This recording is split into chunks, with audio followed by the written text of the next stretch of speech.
Hello everyone, today I'll be responding to the video discussing the history of the YMCA. There were definitely several things the YMCA contributed to in the past that I think everyone should have some level of awareness towards, such as how they provided aid for soldiers during World Wars I and II, or how it was originally founded to provide services for Christian men who were white considering racism and slavery existed at the time.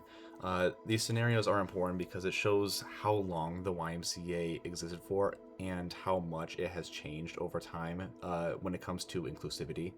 And speaking of which, and it isn't to say that the previous things I mentioned aren't important, but I feel like the biggest thing that about the Y that people should know is the role it played in the civil rights movement. I was surprised to find out that they were essentially the unknown backbone that initiated so many of the movements, even though the churches were the more so the places that organized the movements. If the Y, especially the ones for black people, didn't exist, then there are good odds that the movements wouldn't have been as prominent, since there wouldn't be as much opportunity for having a place where black people can get together anytime to build their community and as a result discuss social issues. And so, considering what I've learned from this video, the new insight that I've gained is that the YMCA is a place designed to provide support for people beyond just physically speaking.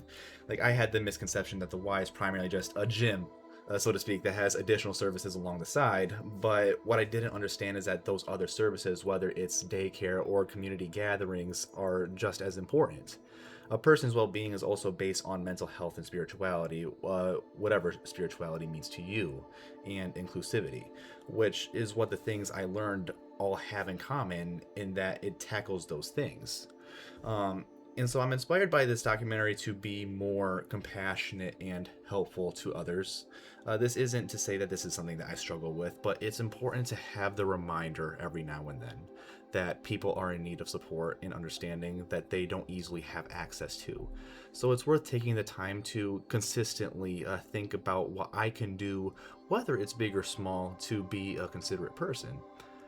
To answer the question on if the YMCA is living up to the vision George Williams had, my answer is that I honestly don't know.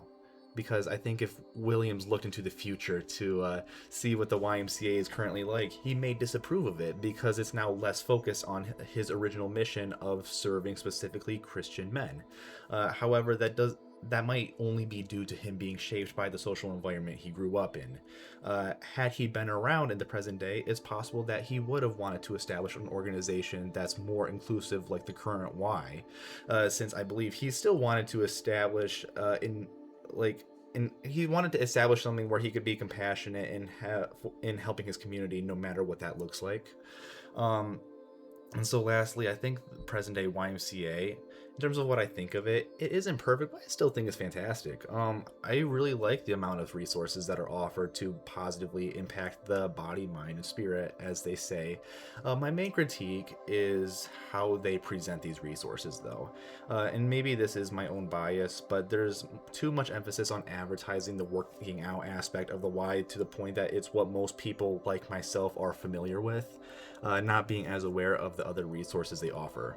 Showing these other services, I think, more often will make more people curious and enticed to explore everything the Y has to offer.